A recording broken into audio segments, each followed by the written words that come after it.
caso de Covid-19 aqui no Brasil, a gente lembra, foi confirmado em fevereiro do ano passado pelo Hospital Albert Einstein, em São Paulo. O paciente de 61 anos apresentou sintomas ao voltar de uma viagem à Itália.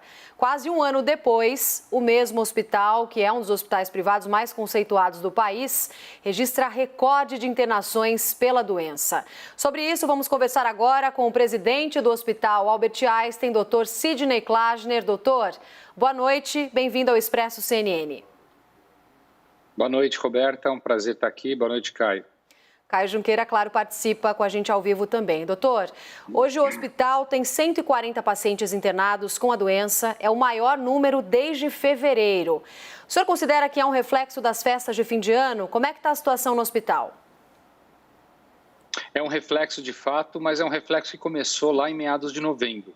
Depois do feriado de finados e até com tempo de quarentena, de lockdown, ou de distanciamento social que a população estava muito dedicada, começou a haver um afrouxamento, um retorno às aglomerações, às celebrações, o abandono de uso da máscara, e a gente viu esse aumento que passou a ser chamado como uma possível segunda onda.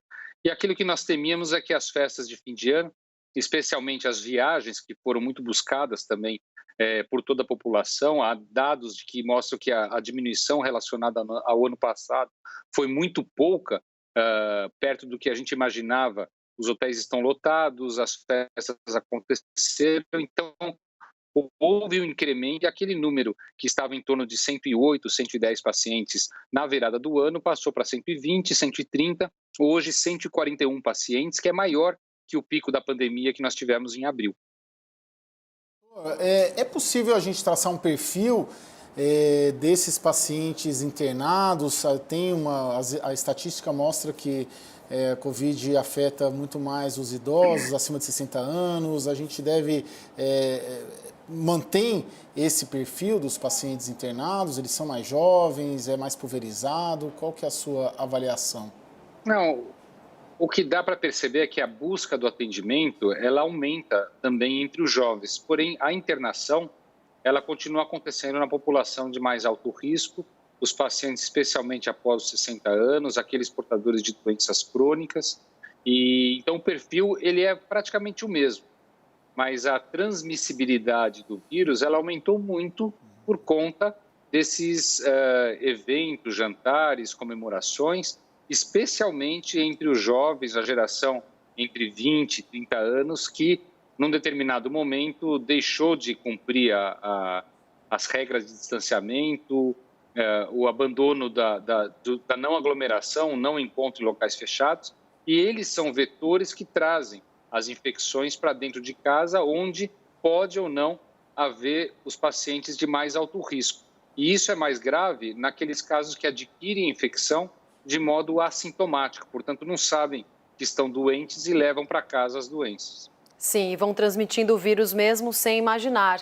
Agora, doutor, pelo que vocês vêm observando, esses muitos casos que estão chegando no hospital, o hospital não está nem recebendo as pessoas de fora, me corrija se eu estiver errado, de outros estados, porque a situação na cidade de São Paulo realmente está bem complicada em relação ao avanço do número de infecções. Você acredita que esse aumento seja também por causa da nova variante que estaria circulando e que especialistas acreditam ser mais contagiosa? E o que vem mudando no tratamento de um ano para cá, quando o Einstein, então, registrou esse primeiro caso? Bom, eu vou começar, Roberta, um pouquinho de trás para frente. A mudança, talvez ela existe no entendimento melhor e no conhecimento melhor da evolução da doença. Portanto, alguns casos, hoje, são muito mais passíveis de serem acompanhados em âmbito domiciliar, especialmente as custas de tecnologia, através de monitorização de dados à distância. O nosso centro de telemedicina tem uma experiência grande com isso, manutenção de oximetria de pulso em casa. Então, os casos não de sintomas moderados ou sintomas mais leves podem ser acompanhados de casa por um entendimento melhor da doença por parte dos especialistas. No âmbito do porquê o paciente, como que ele interna e aquilo que vem cada vez mais aumentando a nossa taxa de ocupação, que está hoje em torno de 90%, nós temos agora talvez o benefício, entre aspas, de ser uma época onde os procedimentos eletivos são menos procurados. Portanto, a gente consegue jogar, transformando leitos que não são para Covid em leitos para Covid e não restringindo a demanda da nossa comunidade local. Mas para que isso continue acontecendo, houve sim uma necessidade de colocar literalmente uma fila para pacientes que pedem transferência de outros estados, porque caso nós aceitássemos tudo e tivéssemos a capacidade de lidar com o país todo, certamente faltariam leitos para a nossa comunidade local aqui do estado de São Paulo, da cidade de São Paulo principalmente. Doutor, então está nessa taxa de 90% e poderia estar bem maior, pelo que o senhor diz, né? Poderia estar em começo de dezembro, essa taxa no Einstein, por conta até da demanda reprimida do tratamento de outras doenças durante o ano passado, ela chegou a 102%, onde faltavam leitos, os pacientes aguardavam leito no pronto atendimento.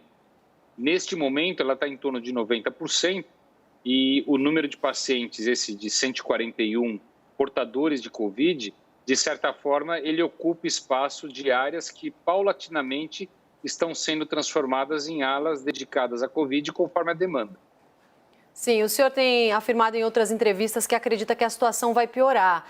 Vocês esperam ou acreditam que vai ser preciso cancelar cirurgias eletivas, aquelas que são marcadas com antecedência para outras doenças no próximo mês? Olha, nesse momento a gente não tem ainda em vista a necessidade do cancelamento, porém algumas atitudes elas têm sido tomadas de uma maneira com algum sucesso. Primeiro, transformando cirurgias de menor complexidade, que quase são cirurgias ambulatórias, em de fato cirurgias ambulatoriais, cirurgias que o paciente vai embora no mesmo dia, portanto ele ocupa leito no menor tempo de permanência. Outra, existe um centro cirúrgico numa de nossas unidades avançadas e os procedimentos de mais complexidade mais simples, de baixíssima complexidade, estão sendo direcionados para esta unidade, a unidade de Perdizes, e lá os médicos têm contribuído para que os procedimentos de baixa complexidade tenham sido realizados lá. E a gente vem atuando de modo a abrir leitos antes dedicados para exames complementares noturnos, leitos que não estavam sendo utilizados para internação e sim para outras atividades em internação. Quer dizer, o sistema está sendo usado até onde a gente consegue ampliar. Tá certo. Doutor Sidney, muito obrigada pela entrevista com a gente aqui no Expresso CNN. Um bom trabalho para o senhor. Muito obrigado, eu que agradeço. E lembre-se, né, o único cuidado enquanto a vacinação não chega a imunizar a população é manter a guarda elevada, o uso das máscaras, evitar aglomeração, porque o temor é que essa ocupação ela piore ao longo do tempo.